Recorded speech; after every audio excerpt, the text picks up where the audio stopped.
करोड़ों की सौगात दी। एक रिपोर्ट देखिए।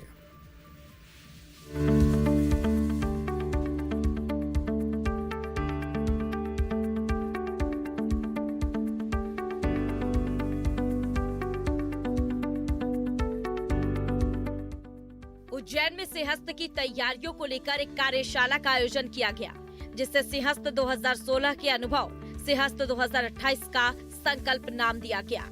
मुख्यमंत्री डॉक्टर मोहन यादव इस कार्यशाला में शामिल हुए और इसका शुभारंभ किया। सीएम की मौजूदगी में इस कार्यशाला में सिंहस्थ 2028 की तैयारियों, विकास कार्यों और अलग अलग विभागों की कार्य योजना को लेकर मंथन किया गया। कार्यक्रम में 2016 सिंहस्थ के दौरान उज्जैन में पदस्थ रहे अधिकारियों ने अपने अनुभव साझा किए। वहीं इस मौके पर मुख्यमंत्री ने कहा कि सिंहस्थ 2028 विश्व का सबसे बड़ा मेला होगा। इसमें करीब 40 करोड़ श्रद्धालुओं के आने की संभावना है, इसलिए उसी स्तर की व्यवस्थाएं पहले से तैयार करनी होंगी।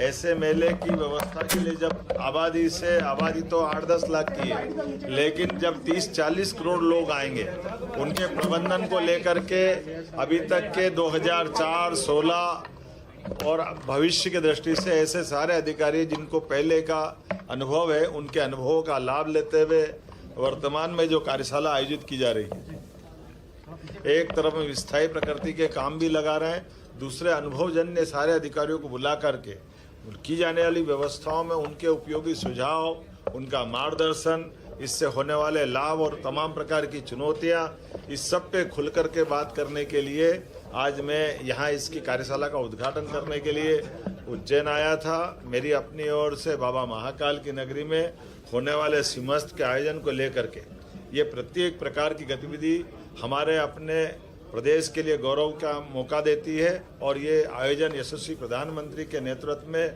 सांस्कृतिक अनुष्ठान का जो पर्व चल रहा है, विरासत से विकास की ओर, ऐसे में सनातन संस्कृति के प्रत्येक नगरी में, उत्सव में, आयोजन में, मेले में गरिमा गौरव के साथ हमारी प्रतिष्ठा बढ़ने वाले ऐसे सारे आयोजनों के लिए पर्याप्त समय पूर्व चिंता करके प्लानिंग करने के लिए मैं अधिकारियों को भी बधाई देना चाहूँगा और उम्मीद करेंगे दिन भर बैठ करके किया जाने वाले निर्णय का परिपालन करने में भी दक्षता से काम करेंगे।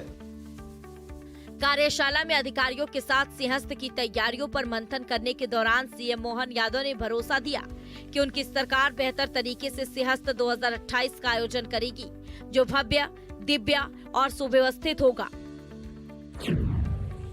मुख्यमंत्री ने बताया कि सिंहस्थ के दौरान सभी सरकारी व्यवस्थाएं मजबूत रहेंगी। लोगों को निजी होटल और भवनों पर निर्भर रहने की जरूरत नहीं पड़ेगी। उज्जैन से 100 किलोमीटर तक के मार्गों पर ढाबों, होटलों में व्यवस्थाएं बढ़ाई जाएंगी। आसपास के राज्यों के साथ मिलकर योजना बनाई जाएंगी। सभी के सहयोग से सिंहस्थ 2028 का बेहतर और ऐतिहासिक आयोजन होगा। ये जो अभी अपनी सेवरखेड़ी सिलारखेड़ी जलाशय परियोजना, ये हमारी वो पूर्ति कर देगी सिद्धनाथ से आगे काल भैरव तक, काल भैरव से लगा के कालियादेव पैलेस तक पूरे पानी का, जल का उधर भी और इधर अपन त्रिवेणी के आगे तक ये जो जल की उपलब्धता रहेगी, ये स्नान की बहुत बड़ी चुनौती का अपने आप में एक इसमें ये चुनौती से निपटने का रास्ता ढूंढा है। उसी प्रकार से अंदर के मार्ग भी, अंदर की सीवर लाइन की कठिनाई भी 2004 की भी मालूम है, जो हम सब राजोरा जी और सब थे, वो बहुत तरह की चुनौतियां थी। उन सारा चीज़ों का समाधान भी करने का प्रयास किया। सारे देवस्थान को भी बड़ा करने का इसमें प्लान बनाया है, क्योंकि आखिरकार जब देवताओं के नगर में आएंगे तो वो केवल स्नान करने के लिए या कुंभ में केवल कुछ समय गुजारने के लिए वो बड़े मंदिरों पे जाएंगे, तो बड़े मंदिरों को भी उस तरह से, केवल महाकाल मंदिर नहीं, महाकाल तो अच्छा हो ही गया, सिद्धनाथ का भी वही महत्व है, काल भैरव का महत्व है, सांदीपनि का है, ये सारे देवस्थानों को लेकर भी उसी प्रकार का प्लान बन रहा है। तो मैं उम्मीद करता हूँ कि आप सबके बैठने का, मिलने का, और जैसे मैंने फिर कहा कि भगवान महाकाल की इच्छा है, गोपाल कृष्ण की इच्छा है कि आपको पुनः इस बड़े पवित्र कार्य के यज्ञ में अपनी आहुति देने के लिए आपके समय के साथ आपके सुझावों को लेकर के भगवान ही मौका दे रहा है। मैं अपनी ओर से कामना करता हूँ हम सब मिलकर के निश्चित रूप से 2028 का सिंहस्थ बहुत अच्छा करेंगे। इसी भावना के साथ इस पूरे आयोजन के लिए मेरी शुभकामना। उज्जैन के बाद सीएम मोहन यादव राजधानी भोपाल पहुंचे, जहां वो रविंद्र भवन में अंतर्राष्ट्रीय MSME दिवस 2026 के अवसर पर आयोजित सशक्त उद्यमी समृद्ध मध्य प्रदेश समिट में शामिल हुए और प्रदेश के औद्योगिक विकास को नई गति देते हुए सिंगल क्लिक से एमएसएमई इकाइयों के लिए करोड़ों की सौगात दी। एमएसएमई इकाइयों को 225 करोड़ 19 लाख रुपए का अनुदान मिला। अलग अलग स्टार्टअप्स को करीब 39 लाख रुपए दिए गए। अन्य उद्योगों के लिए 1274 करोड़ रुपए की प्रोत्साहन राशि भी दी गई। कि हमारे अपने यहाँ पर छोटी छोटी इकाई वालों को भी प्रोत्साहन देने के लिए और खासकर औद्योगिक अधोसंरचना के विकास के लिए भी 13 जिलों में 14 नए औद्योगिक केंद्र और भवन का लोकार्पण और भूमि पूजन किया जा रहा है। मैं बधाई देना चाह रहा हूँ 7 नवीन औद्योगिक क्षेत्र जो बड़े बड़े हैं, जिनके आधार पर हमारे पूरे राज्य का एक नया प्रकार का नक्शा बनने वाला है। जब मैं आपको देखता हूँ तो सच में जो कर्म को ही पूजा और श्रम को ही साधना मानने की संस्कृति को मानते हुए उद्योगपति कोई भी हो, वो अपने व्यवसाय से केवल अपना नहीं कई लोगों का घर का भला करता है। जोरदार अभिनंदन करें ये पवित्र भाव के आधार पर। आज हमारे पास देश में लगभग 7 करोड़ से ज्यादा एमएसएमई इकाई है और 32 करोड़ 82 लाख से ज्यादा लोगों को इसमें रोजगार मिल रहा है।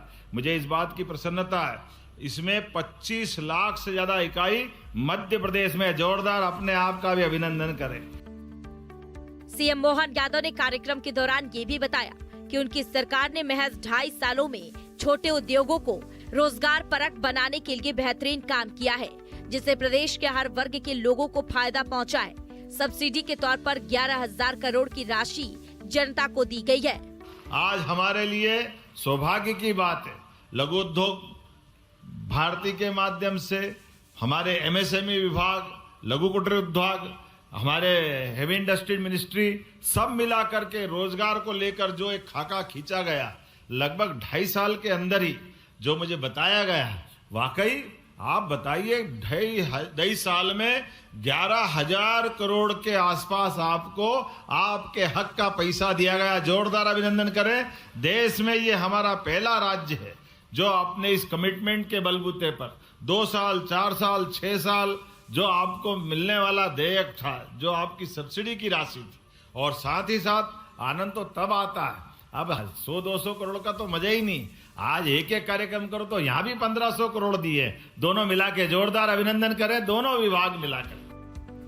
अंतर्राष्ट्रीय एमएसएमई दिवस के अवसर पर आयोजित इस कार्यक्रम के दौरान मुख्यमंत्री मोहन यादव ने छोटे उद्यमियों की ओर से प्रदर्शित नवाचार, उत्पादों और कला शिल्प प्रदर्शनी का अवलोकन कर प्रदेश की आत्मनिर्भरता के संकल्प को और सशक्त किया।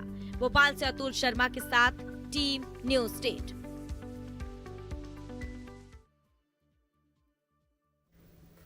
जनमन की बात में आज मेरे साथ इतना ही। कल फिर हाजिर होंगे मध्य प्रदेश और छत्तीसगढ़ की तमाम खबरों के साथ, जिनका सीधा सरोकार आम आदमी से है। अभी के लिए नमस्कार।